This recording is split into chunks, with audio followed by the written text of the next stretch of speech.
골로새서 3장 12절부터 17절까지의 말씀을 보시도록 하겠습니다.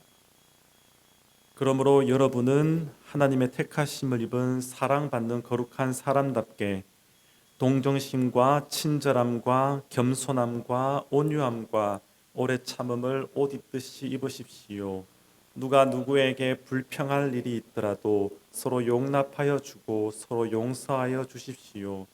주님께서 여러분을 용서하신 것과 같이 여러분도 서로 용서하십시오. 이 모든 것 위에 사랑을 더하십시오. 사랑은 완전하게 묶는 띠입니다. 그리스도의 평화가 여러분의 마음을 지배하게 하십시오. 이 평화를 누리도록 여러분은 부르심을 받아 한 몸이 되었습니다. 또 여러분은 감사하는 사람이 되십시오. 그리스도의 말씀이 여러분 가운데 풍성히 살아있게 하십시오. 온갖 지혜로 서로 가르치고 권고하십시오. 감사한 마음으로 시와 찬미와 신령한 노래로 여러분의 하나님께 마음을 다하여 찬양하십시오.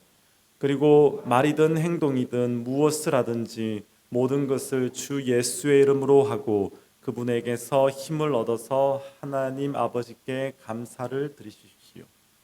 아멘. 기도하겠습니다. 하나님, 이 시간도 하나님의 백성들이 하나님의 말씀을 듣기 위해 이 자리에 나왔습니다. 하나님의 말씀 가운데 하나님 우리의 마음을 열어주시고 성령 하나님 말씀을 깨닫게 하여 주시고 또한 우리의 삶 가운데 살아갈 수 있도록 인도하여 주옵소서. 전하는 자는 가리워 주시고 오직 하나님의 말씀만이 역사하는 시간 될 수 있도록 인도하여 주옵소서. 예수님 이름으로 기도합니다. 아멘. 물 좀 마시고 하겠습니다. 오늘은 하나님을 추구하는 삶 세 번째 마지막 시간입니다.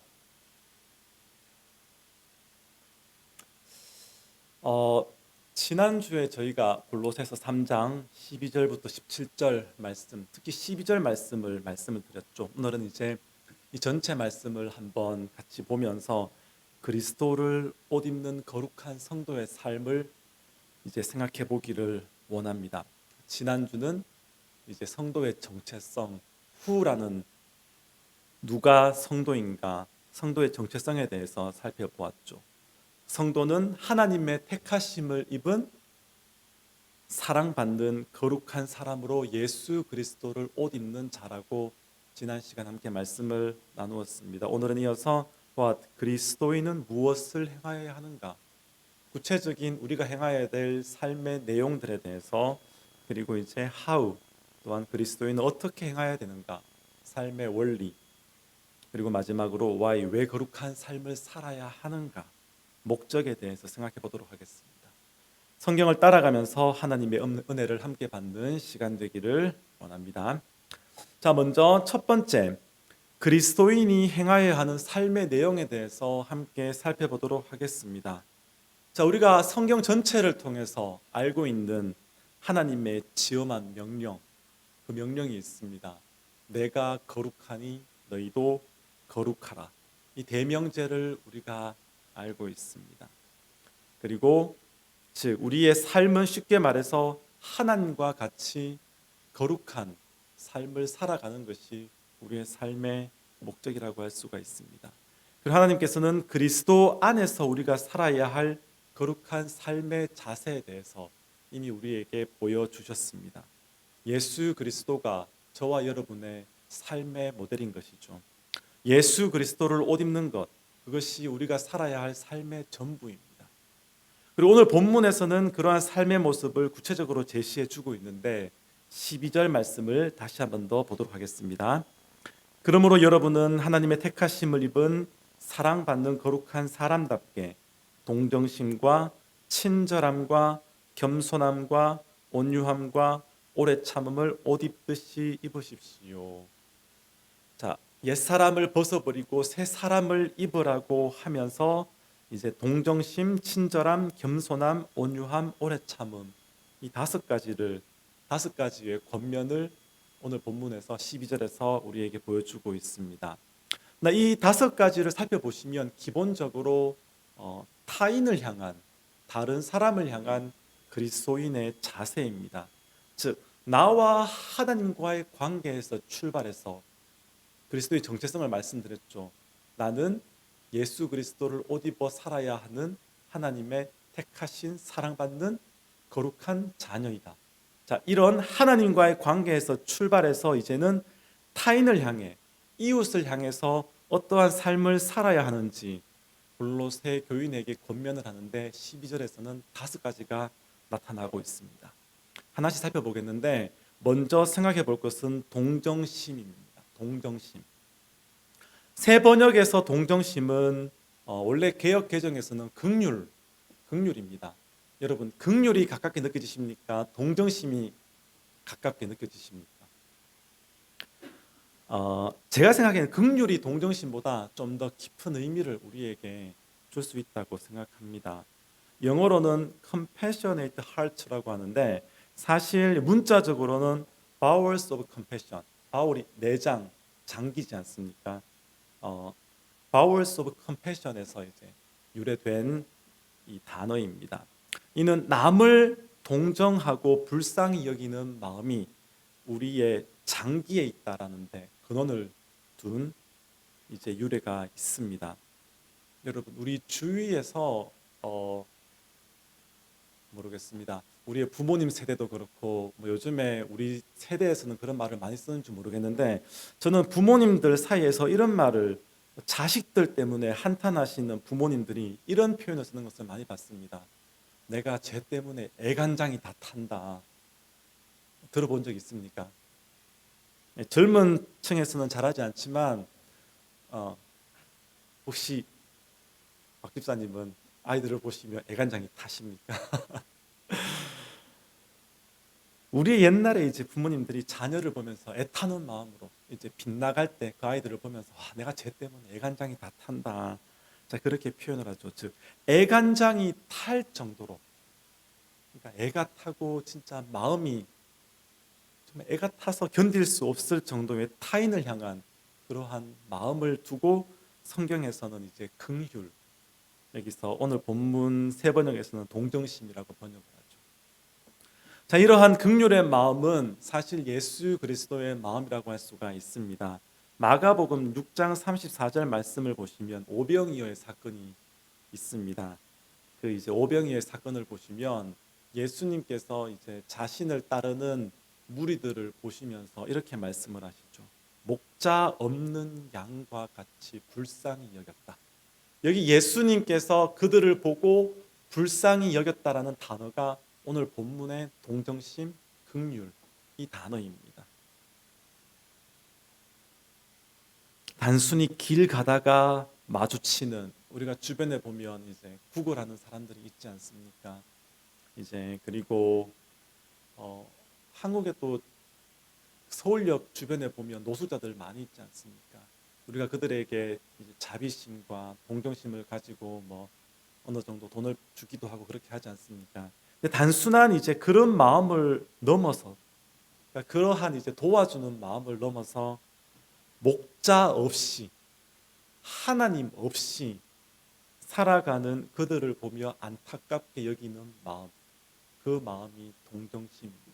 우리가 새로운 사람을 입었을 때 가지는 이 동정심의 마음, 동정심의 마음은 타인을 단순히 불쌍히 여기는 마음이 아니라 그들에게서 하나님의 형상으로 지음받은 그들이 그들의 주인이고 그들의 주이신 하나님을 찾지 못하는 데서 오는 그래서 방황한 데서 오는 그들의 모습을 바라보며 불쌍히 여기고 그들을 긍휼히 여기는 마음, 예수님 마음 그것이 오늘 본문에서 말하는 동정심입니다. 자, 두 번째 제시되는 것은 친절함입니다. 역시 개역 개정에는 자비로 번역되어 있습니다. 자비. 좀 더 이해를 돕기 위해 성경에서 하나님이 우리에게 베푸신 자비, 또 나아가서 선하심, 그리고 인자하심 같은 근원에 있는 말씀입니다. 오늘 본문에서는 친절함으로 되어 있죠. 친절함, 내가 베푸는 친절함으로 되어 있지만 성경에서는 자비하심, 선하심, 인자하심, 하나님의 자비하심, 하나님의 선하심, 하나님의 인자하심과 같은 친절함을 우리에게 요청하고 요구하는 것이죠. 우리는 세상을 살아가면서 세상의 법을 따라 살아가고 있습니다. 험한 세상을 살아가기 위해서 나의 권리를 확실하게 요청하는 것은 이 시대의 미덕이고 이 시대를 살아갈 수 있는 어떠한 방편이라고 할 수가 있습니다. 그런데 참 안타까운 것이 나의 권리를 지키는 것, 그러니까 내 자신을 지키는 것, 내 권리를 찾는 것과 타인을 향한 인자와 선한 마음이 결코 상반되는 반대되는 개념이 아님에도 불구하고 그런 개념이 아닌데 어떻습니까? 나의 권리를 지키려고 하면 할수록 타인에게 인색해지고 친절을 베푸는 것을 꺼려하는 그러한 경향을 우리가 보입니다. 타인과의 관계를 어떻게 보면 베푸는 어떠한 그런 관계로 보기보다는 기브 앤 테이크식으로 그렇게 사는 시대를 우리가 살고 있는 것이죠. 여러분, 우리가 얼마나 인맥 관리를 철저하게 합니까? 암묵적으로 하고 있지 않습니까? 겉으로는 아니야, 나는 두루두루 친해라고 하지만 실상 근원 깊이 들어가서 보면 내가 가지는 어떠한 인간관계 속에서 많은 부분이 그러한 것들을 기대한 관계들이 있을 수가 있습니다. 언제나 나에게 도움이 될 만한 사람에게는 조심하지만 그렇지 않은 사람에게는 관대하지 않은 경우가 많습니다. 그러나 예수님은 누가복음 6장 35절에서 이렇게 말씀을 하시는데 조건적으로 사람에게 친절을 베풀지 말라. 심지어는 원수를 사랑하고 아무것도 바라지 말고 베풀으라고 말씀해 주고 계십니다.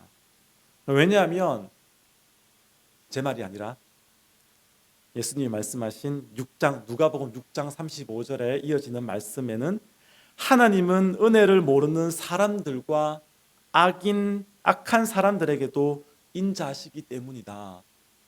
그러니까 하나님께서는 하나님을 믿는 사람에게만 해와 비를 주시는 것이 아니라 그렇지 않은 자에게도 동일한 해와 비를 주시고 하나님을 따르는 사람에게만 지혜와 명철을 주시는 것이 아니라 따르지 않는 사람에게도 동일하게 명철과 지식의 달란트를 주신다는 거죠. 즉 일반 은총, 하나님께서 모든 사람에게 베풀어 주시는 일반 은총은 모든 사람에게 공평하게 주시는 하나님의 은혜라는 것이죠. 자, 오늘 성경이 말하는 친절함, 자비하심은 단순히 친절하게 상냥하게 남을 대하는 것을 의미하지 않습니다. 우리가 옛 사람을 버리고 새 사람을 입는다면 우리 주위에 있는 우리 이웃에게 친절함, 자비, 인자심을 베푸는데 이것은 무조건적인 것이다. 이것은 심지어 나에게 악한 사람에게조차도 베풀어 주어야 하는 것이다. 그러한 노력이 깃들어진 덕목이다라는 것이죠. 예수님께서 그 본을 우리에게 보여주셨습니다. 자기를 십자가에 못 박으라 외치는 자들을 위해서 주님 저들의 죄를 용서하여 주옵소서 대속의 기도를 하신 분이지. 그러니까 친절함이라는 이 세 번역의 단어가 어떻게 보면 이 시대를 살아가는 친절함으로 단순히 여겨져야 될 것이 아니라 우리가 알고 있는 개역개정의 자비하심, 하나님의 인자하심, 하나님의 선하심, 거저 베풀어 주시는 그 은혜로 우리가 인식해야 될 것입니다. 그렇기 때문에 사실 우리가 예수님을 옷 입는다라는 것은 참 보통 일이 아닌 것 같습니다. 그리고 세 번째로는 겸손함이 제시되고 있습니다. 겸손.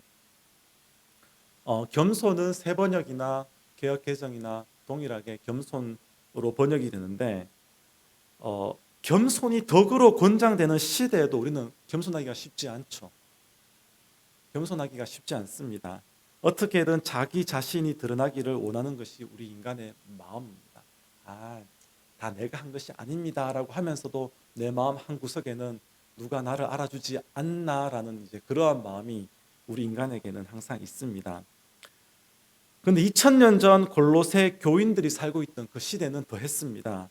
그 당시에는 겸손이 권장받지 않던 덕목이었습니다. 겸손은 mean spirited, 즉 비열함, 저열한 자세, 그렇게 인식되던 시대였습니다. 겸손하다 그러면 비열한, 뭔가를 숨기고 있는, 그러니까 누가 어떤 사람 앞에서 겸손한 모습을 보이고 있으면 저 사람 정말 겸손하다라고 인식하는 것이 아니라 쟤는 분명 마음속에 뭔가 꿍꿍이 속에 있어. 그렇게 인식하던 시대였습니다. 자기를 드러내기를 선호하고 자기를 드러내야만 하는 그런 시대였습니다. 자, 이런 차원에서 여러분 바리새인들의 외식을 한번 생각해 보면 좋겠습니다. 그들은 구약의 말씀, 겸손의 참 의미를 알고 있던 자였죠. 왜? 바리새인들은 지도자였고 겸손이라는 구약에서 말하는 이 모든 덕목들을 가르쳐야 하는 사람들이었습니다. 지식적으로 다 알고 있는 그러한 겸손, 하나님께서 겸손한 자를 높이시고 교만한 자를 낮추신다, 알고 있던 자였습니다. 그러나 그들은 겸손이란 삶의 자세가 경시되는 시대를 살고 있었습니다. 그들이 살고 있는 시대와 그들이 배워온 것에 어떻게 보면 차이가 있는 것이죠. 그랬기에 그들은 가르치기는 겸손을 가르치면서도 그 시대의 주류 지배층으로서 그러한 삶을 영위하기 위해서는 어떻게 살아야 합니까? 외식된 삶을 살 수밖에 없는 것이었죠. 외식된 태도를 가질 수밖에 없는 것이었죠. 그들 입장에서는 나름 현실에 충실한 삶이라고 할 수가 있었겠지만, 왜냐하면 그들은 외관상 율법에서 말하는 것들은 다 지켰었거든요. 율법에서 지키라는 것들을 최대한 지키는, 행위로서 거룩한, 구약에서 거룩하다고 말하는 삶을 다 살아왔었기 때문에 자기 자신을 드러내고 그 사회의 주류 지배층으로서 겸손하게 낮아지는 것이 아니라 나는 이런 것을 다 지켜왔습니다, 하나님. 그러니 나는 저 세리와 같이 않습니다. 그것이 그들의 삶의 자세였던 것이죠. 자, 그러한 삶의 모습을 가진 바리새인들에게 예수님께서는 외식하는 자, 회칠한 무덤이라고 신랄하게 비판을 하셨죠. 여러분, 저와 여러분은 겸손한 삶을 살려고 노력하고 있습니까? 겸손한 자는 결코 내 인생의 주인공은 바로 나라는 세상 모든 사람들이 당연하게 여기는 이러한 슬로건에 넘어가지 않습니다. 내 인생의 주인공은 바로 나가 아니라 내 인생의 주인공은 나와 함께 하시는 하나님, 그러한 고백을 할 수 있는 사람입니다. 그러한 자는 겸손의 왕으로 오신 예수 그리스도를 닮기 위해 노력하는 자일 것입니다. 자, 네 번째로 제시되는 삶의 자세는 온유함입니다. 온유함. 영어 번역으로는 gentleness라고 번역되어 있는데 마지막 덕목인 오래 참음과 연결되어 있습니다. 성경에서는 성경 전체를 볼 때에 온유함에 대해서 어떻게 이제 이야기하냐면, 영어식 표현으로는 온유함, 저 사람 참 젠틀해, 이제 그런 식으로 표현하지 않습니까? 근데 성경에서 말하는 온유함은 다음과 같습니다. 자기 자신에 대한 비판과 공격은 참되 하나님의 의로움과 거룩함을 훼손하는 일에는 거룩한 분을 내는 것을 성경에서는 온유함으로 표현하고 있습니다. 그래서 이제 구약을 보시면 모세에 대해서 온유함이 세상 모든 사람보다 승하다라고 하죠. 모세가 화를 내지 않았나요? 모세가 항상 참았습니까? 아닙니다. 참은 적은 많았죠. 자기 자신을 비판할 때, 미리암과 아론이 이제 모세를 비방하였을 때 하나님께서 모세를 대신해서 미리암과 아론을, 그러니까 미리암을 치셔가지고 미리암에게 이제 문둥병이 발하였죠. 그들이 모세를 비방하였을 때 모세는 잠잠하였습니다. 그들의 비난과 비방을 참고 있었습니다. 대신 하나님께서 그들을 치시고 거기에 대해서 모세가 하나님께 나아가서 이제 그렇게 기도하였죠. 하나님 고쳐주세요. 고쳐주세요. 이제 그렇게 모세가 대신 기도하였죠. 즉 온유함이란 자기를 대적하는 자를 대적하는 것이 아니라 그들을 참아내고 더 나아가 그들을 위해서 잠잠히 기도하는 것. 그것이 성경이 말하는 온유함입니다. 온유함. 그렇기에 이 온유함은 마지막에 제시된 오래 참음으로 연결이 됩니다. 고린도전서 13장을 우리는 사랑장이라고 하죠. 13장의 사랑에 대한 한 정의가 있습니다. 오래 참음. 사랑은 오래 참고. 여러분 오래 참으십니까? 오늘 본문에서는 옛사람의 죽고 난 다음에 새 사람을 입은 우리에게 오래 참음을 옷 입으라고 말씀하고 있습니다. 우리는 과연 얼마나 오래 참고 인내하고 있습니까? 자, 근데 12절에서의 5가지 권면은 13절 말씀을 보시면 조금 더 구체적으로 타인을 향한 특정한 자세로 이어지고 있습니다. 13절 말씀을 함께 보시도록 하겠습니다. 누가 누구에게 불평할 일이 있더라도 서로 용납하여 주고 서로 용서하여 주십시오. 주님께서 여러분을 용서하신 것과 같이 여러분도 서로 용서하십시오. 이 13절 한 절 말씀에 여러분 용서라는 단어가 몇 번이나 나옵니까? 용납까지 포함해서 4번이 등장하죠. 서로 용납하여 주고 서로 용서하라. 왜? 주님께서 여러분을 용서하셨기 때문이다. 그러니 여러분은 서로 용서하라. 서로 용서하여 주십시오 했는데 다시 한 번 더 서로 용서하십시오. 여러분이 이제 성경을 갖다가 많이 보셨고 설교를 많이 들으셔서 알겠지만 이스라엘이 이제 문학의 특징 중에 하나가 아주 중요한 것은 반복해서 2번 이야기합니다. 2번 이야기하는 것은 그만큼 중요하다는 의미입니다.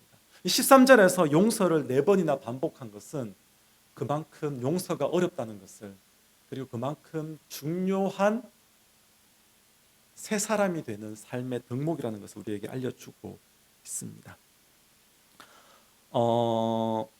골로새 교회의 시대적 배경에 대해서는 제가 말씀을 드리지 않았습니다. 시간적인 관계상 길게 말씀드리지 않았지만 짧게 말씀을 드리자면 골로새 교회에도 내적인 분쟁과 분열과 어려움이 있었습니다. 특히 이제 골로새서는 골로새 교회에 있던 유대파 영지주의자, 그러니까 이제 유대파 영지주의자들의 영향이 교회 내부에 있는 것을 경계하면서 써서 보낸 편지입니다. 자, 이들은 당시 철학의 영향을 받은 사람들이었습니다. 짧게 2장 8절 말씀 보시면 이렇게 말씀되고 있습니다. 누가 철학이나 헛된 속임수로 여러분을 노획물로 삼을까 조심하십시오. 철학이나 헛된 속임수로 여러분을 노획물로 삼을까. 하나님의 말씀이 아니라 철학으로 여러분을 이제 꿰까 조심하라라는 거죠. 2장 18절을 보시면 아무도 겸손과 천사 숭배를 주장하면서 여러분을 비방하지 못하게 하십시오. 그런 자는 자기가 본 환상에 도취되어 있고 육신의 생각으로 터무니없이 교만을 부립니다. 이 골로새 교인들 중에서 이제 그런 사람들이 있었다는 것이죠. 환상에 도취되어 있고 뭔가 영적인 것, 그런 것에 자기가 좀 구루인 것처럼 이제 행세하는 사람들이 있었다라는 것이죠.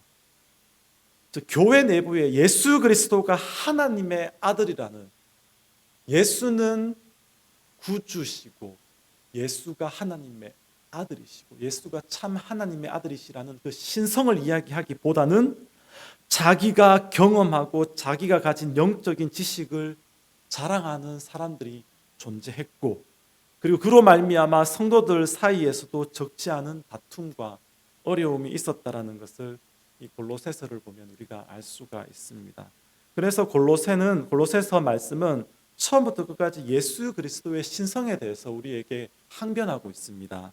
그리고 예수 그리스도 안에 있는 생명에 대해서 강력하게 우리에게 말씀해 주고 있으며, 예수 그리스도를 옷 입고 사는 삶이 얼마나 중요한지에 대해서 계속해서 우리에게 알려주고 있습니다.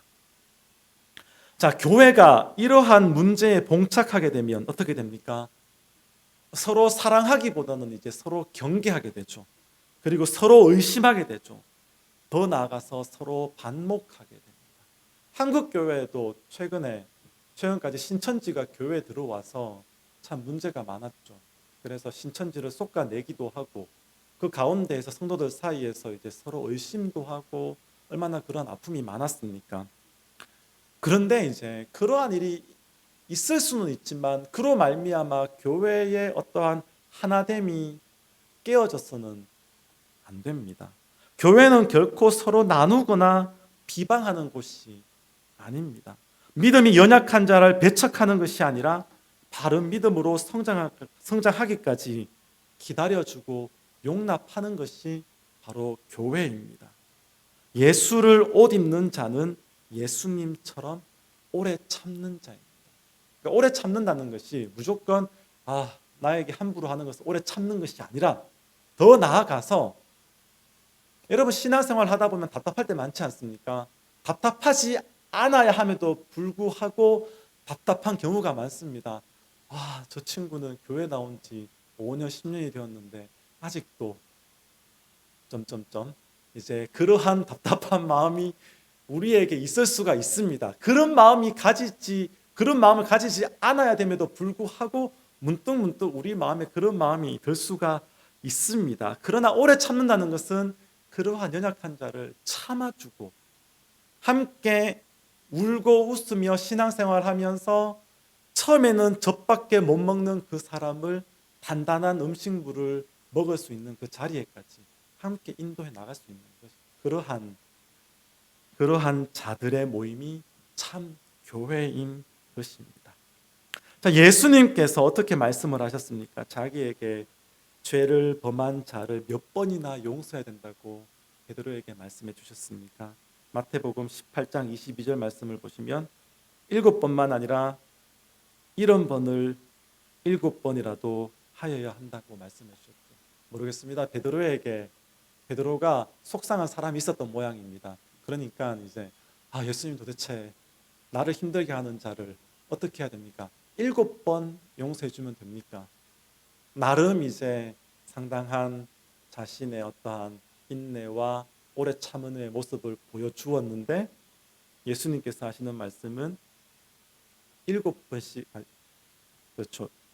70번을 7번이라도 완전수의 완전수라도. 좀 무슨 말입니까? 용서하고 참아주는 것은 제한이 없다. 무제한적으로 베풀라라고 그렇게 말씀을 하고 있죠. 그런데 우리는 어떻습니까? 잘 됩니까, 여러분? 왜 용서해야 합니까? 그렇게 말하지 않습니까? 저치가 먼저 잘못했고 심지어 자기가 잘못한 것에 대해서 미안하다고 하지도 않고 미안한 기색도 없는데 왜 내가 용서해야 합니까? 이렇게 말하지 않습니까? 우리의 마음이지 않습니까? 여러분, 말은 쉽지만 삶의 실천은 어려운 부분입니다. 정말 어려운 부분입니다.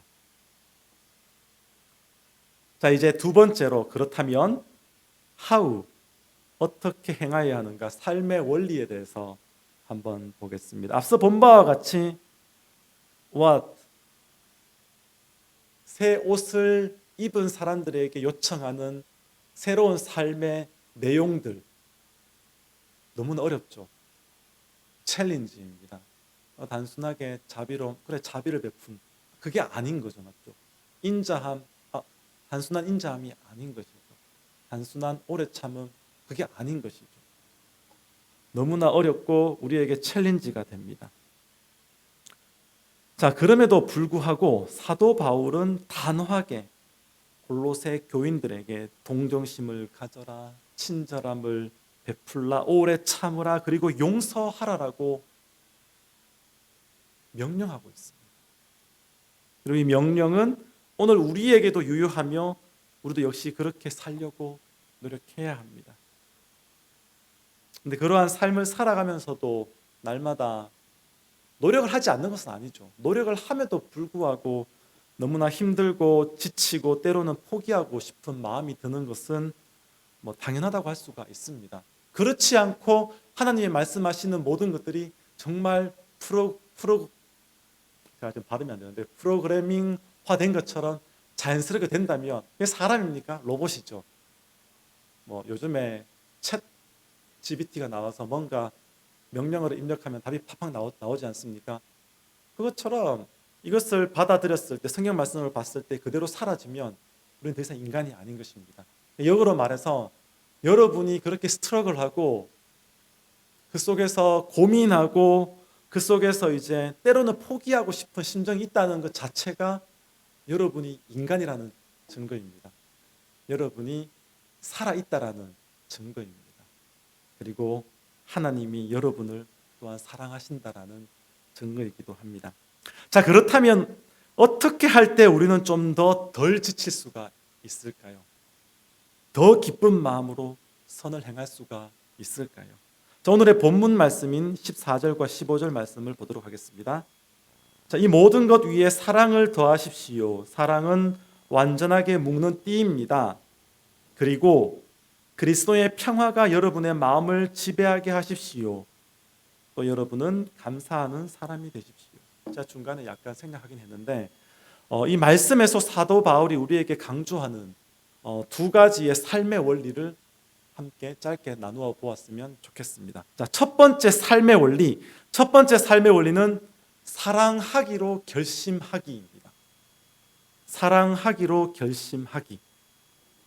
자, 며칠 전 한 성도와 상담을 했습니다. 그 상담의 내용이 이렇습니다.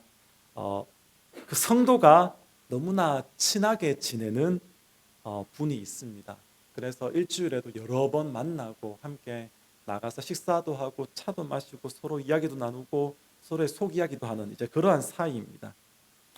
근데 마침 그 두 사람이 또 다른 서로 그러니까 그 두 사람이 함께 알고 있는 C라는 사람과 함께 식사를 하게 되었는데 이제 글쎄 그 친구 B 지칭을 할게요. 저와 상담을 했던 분은 A고 A의 친한 친구는 B고 그 A와 B가 이제 함께 식사를 하는데 그 두 사람과 서로 잘 알고 있는 C라는 분과 함께 이제 세 명이서 식사를 한 거예요. 상황에 대한 배경은 이해되시죠?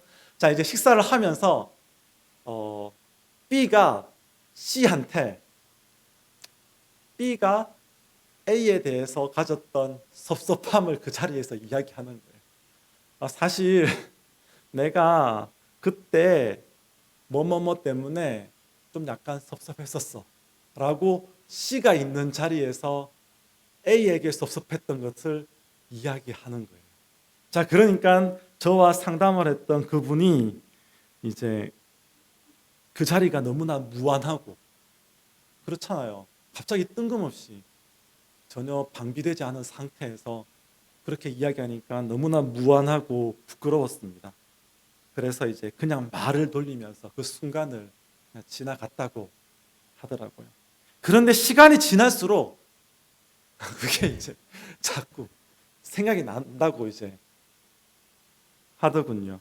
어떻게 나와 친하다고 하면서 나와 같이 식사하고 나를 위해 기도해 준다고 하면서 그렇게 차라리 나한테 직접 와서 내한테 이야기를 하지 왜 그 C라는 분이 있는데 그 자리에서 그렇게 말을 했을까? 그게 계속 생각나고 이제 마음에 뭐랄까 그 자기가 친하다고 믿었던 그 분에 대한 배신감 그런 것 때문에 이제 저에게 상담을 요청해 왔고 좀 이야기를 나누었습니다. 심지어는 뭐 그러고 싶진 않겠지만 순간적으로는 이제 내가 이 관계를 깨야 되나 그런 마음까지도 이제 가지게 되었다고 하더군요. 여러분 이런 경험 없습니까? 사회생활을 하다 보면 친구와 함께 지내다 보면 가끔은 이런 경험을 할 때가 있을 것입니다. 여러분은 어떻게 대처를 하십니까? 이게 사람마다 달라요. 뭐 옛날에는 혈액형 따라 다르다고 했지만 기질 따라 다릅니다. 기질 따라. 뭐 저 같은 사람은 좀 약간 무신경한 사람이라서 이제 그런 거 신경 쓰지 않습니다. 그렇게 이야기하면 그런 일이 있으면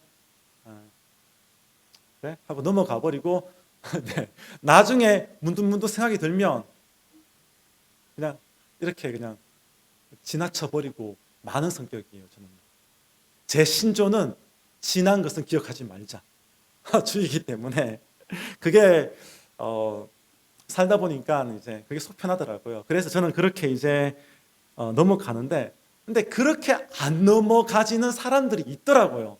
저는 옛날에는 이해를 못했는데 이제 저도 목사고 상담을 하고 사람들과 두루두루 관계를 하면서 보니까 안 되는 사람이 있다라는 사실을 저도 인정을 하게 되었습니다. 여러분 김창욱 강사라고 아시죠? 그분이 이제 언젠가 우울증에 관한 이제 강연을 하면서 이렇게 말한 적이 있었습니다. 그가 말하기를 자, 누가 우울증에 잘 걸리느냐? 누가 우울증의 함정에 자주 빠지느냐? 그분의 말입니다. 제 말이 아니라 제가 공감했기 때문에 말씀을 드리는데 우리가 어설프게 착하면 우울증에 걸린다. 어설프게 착하면 우울증에 걸린다라고 하더군요. 어떤 상황이 발생했을 때 칼같이 잘라내든지 아니면 그렇게 하지 못하면 그 모든 것을 완전히 품어줄 마음의 여유가 되면 되는데 그렇게 하지 못하기 때문에 완전히 잘라내든가 완전히 품어주지 못하기 때문에 어설프게 착한 사람이 되기 때문에 어설프게 착한 사람의 가면을 쓰려고 하기 때문에 우울증에 걸린다고 하더라고요. 여러분 혹시 또 미움받을 용기라는 책을 보신 분이 있습니까? 그 책은 아들러의 철학을 기반으로 우리가 어떻게 행복한 삶을 살아갈 것인가에 대해서 이제 말씀해주고 있는 책인데 그 책의 요점은 이렇습니다. 자, 우리가 살아가는 환경, 우리가 처해 있는 환경이 우리의 삶에 지대한 영향을 미친다면 우리는 과연 그 환경에 어떻게 대처해야 하는가? 어떠한 삶의 자세를 가져야 하는가? 자, 쉽게 말해서 우리의 삶이 행복해지는 것은 내가 결정할 수 있다라는 거죠. 누군가가 나를 미워하고 나를 저주하고 나와 관계가 안 좋을 수는 있습니다. 그렇지만 그러한 환경과 상황 속에서 나는 쟤가 나를 미워하네, 쟤들이 나를 미워하네, 나는 그런 사람인가? 우리는 쉽게 그러한 자존감이 낮아지는 그런 함정에 빠지게 되죠. 근데 이제 이 책에서 아들러는 거기에 대해서 이렇게 말하고 있습니다. 이러한 환경과 상황이 우리에게 있을 수는 있지만 이러한 환경과 상황을 극복할 수 있는 것은 나에게 있다. 내가 행복할지 아닐지는 내가 스스로 결정할 수 있다라는 것이 이제 아들러의 철학입니다. 자, 오늘 본문 말씀을 보시면 우리에게 사랑을 옷 입으라고 말씀을 하고 있습니다. 자, 왜냐하면 사랑이야말로 완전하게 묶는 띠이기 때문입니다. 자, 좀 전에 제가 말씀드린 저와 상담하신 분에게 저는 이렇게 말씀을 해드렸습니다. 물론 상담의 기초와 기본은 들어주는 것입니다. 들어주고 공감해주는 것입니다. 그렇지만 공감을 하고 난 다음에 이제 또 이렇게 제가 권면을 해주었어요. 자, 첫째, 친구를 선택하고 그와 삶을 나누고 교제한 것은 당신의 선택입니다. 그렇죠. 우리가 누군가와 친구가 된다는 것은 나의 선택인 것이죠. 자, 그리고 두 번째, 사람은 그가 살아온 세계관을 쉽게 바꾸지 못합니다.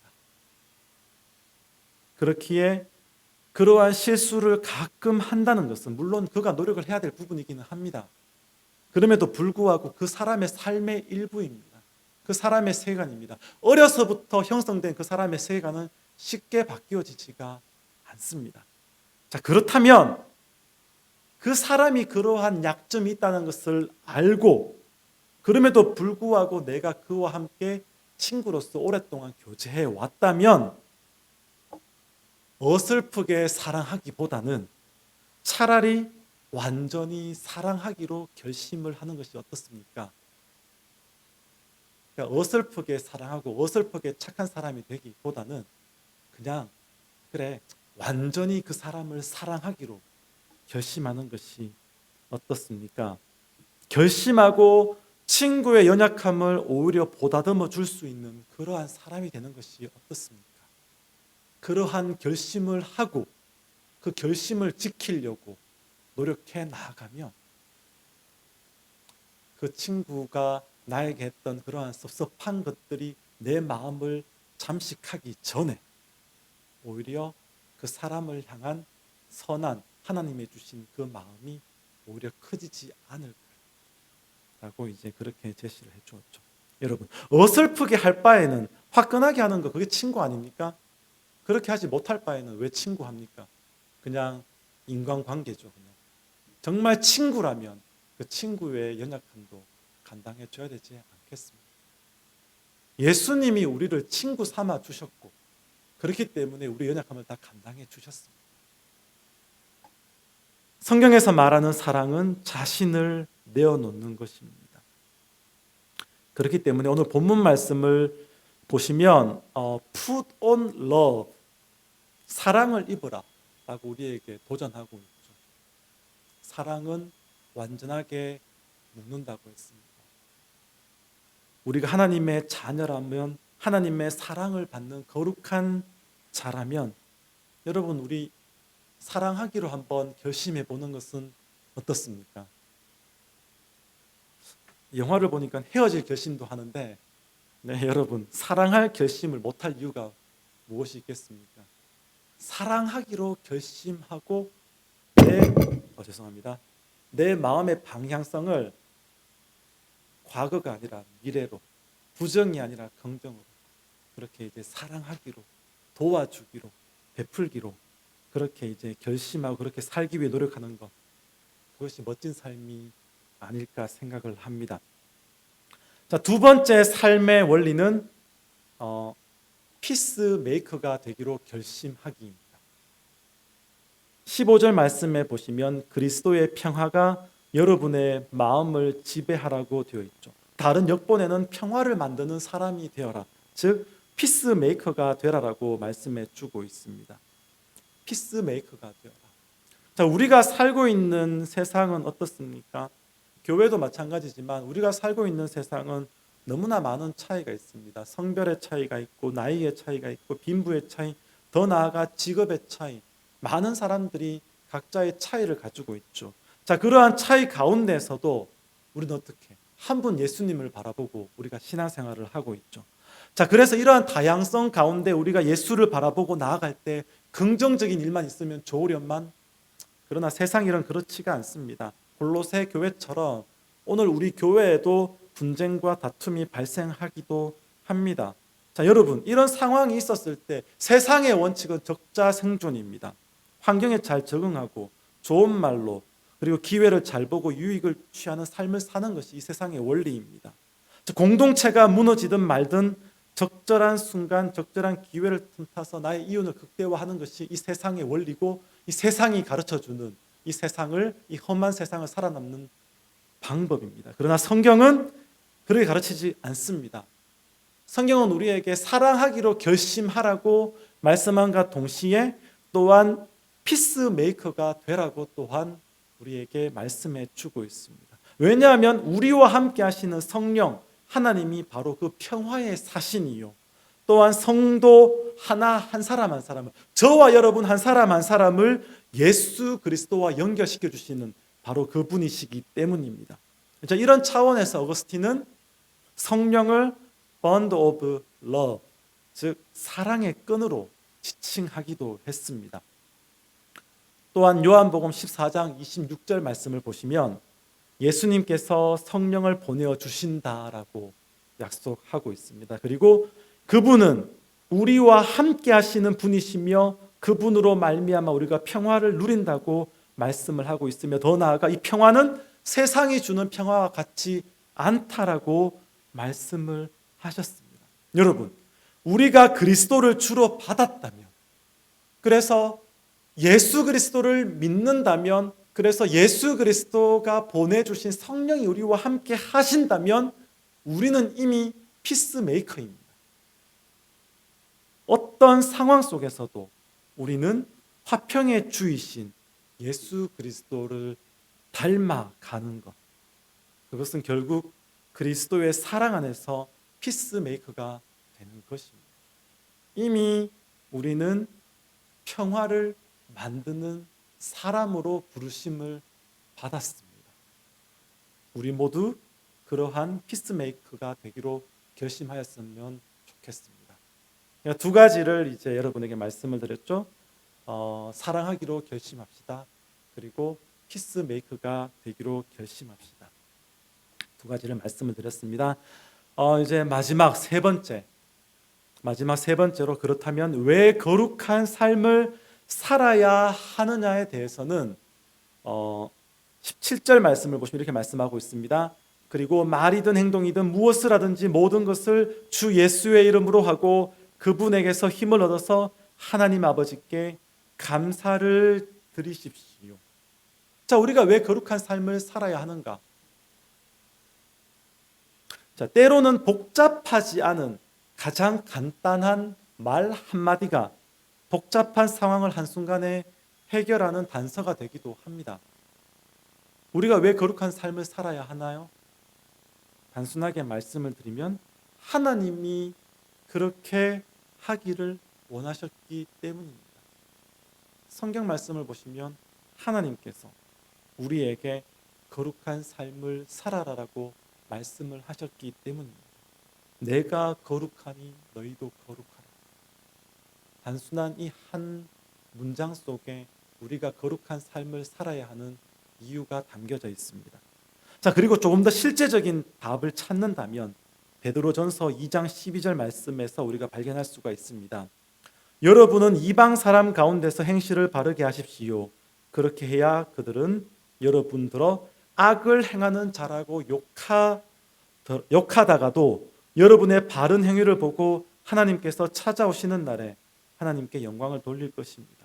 자, 우리가 거룩한 삶을 살아야 하는 이유는 첫째는 하나님이 그렇게 하라고 하셨기 때문에, 그리고 둘째로는 우리가 그렇게 살아갈 때에 안 믿는 사람들이 우리 앞에서는 손가락질 할지는 몰라도 뒤로 돌아서서는 우리 속에 나타나는 하나님의 모습을 보고 저 사람이 믿는 하나님은 뭔가가 다른 같아 라고 하면서 하나님께 영광 돌린다는 것이죠. 우리를 통하여서 하나님의 복음이 잔잔하게 전파되기 때문에 우리는 거룩한 삶을 살기 위해서 노력해야 됩니다. 날마다 사랑하기 위해 노력해야 되고 날마다 피스메이커가 되기 위해서 노력해야 된다는 것이죠. 자, 결론으로 말씀을 맺도록 하겠습니다. 3주간 여러분과 함께 하나님을 추구하는 삶에 대해서 함께 골로새서 3장 5절부터 17절의 말씀으로 함께 말씀을 나누었습니다. 자, 우리는 하나님의 택하신 사랑받는 거룩한 사람으로 이미 옛 사람은 버리고 새 사람을 입은 거룩한 하나님의 성도입니다. 그리고 성도에게 요구되는 하나님의 요구는 어떻게 보면 참 무겁고 또 어떻게 보면 불가능해 보이기도 하는 것입니다. 그렇지만 우리가 성령의 은혜로 날마다 예수 그리스도를 옷 입는다면 우리는 거룩한 삶을 살아갈 수가 있습니다. 자, 예수를 바라보며 날마다 사랑하기로 결심을 하고 날마다 용서하기로 결심을 하고 날마다 피스메이커가 되기로 결심을 해 나갈 때, 그러한 삶을 살아가려고 노력할 때 하나님께서는 우리의 그러한 작은 노력의 발걸음을 보시고 우리를 거룩하다고 인정해 주실 줄을 믿습니다. 자, 우리 모두 하나님을 추구하는 거룩한 삶을 살아내 가시는 거룩한 주의 백성들이 되시기를 주님의 이름으로 축원합니다. 기도하겠습니다.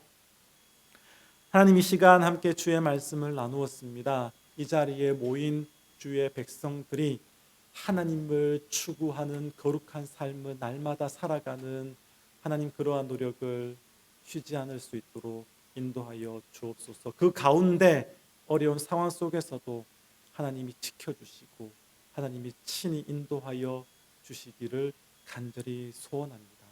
예수님 이름으로 기도합니다.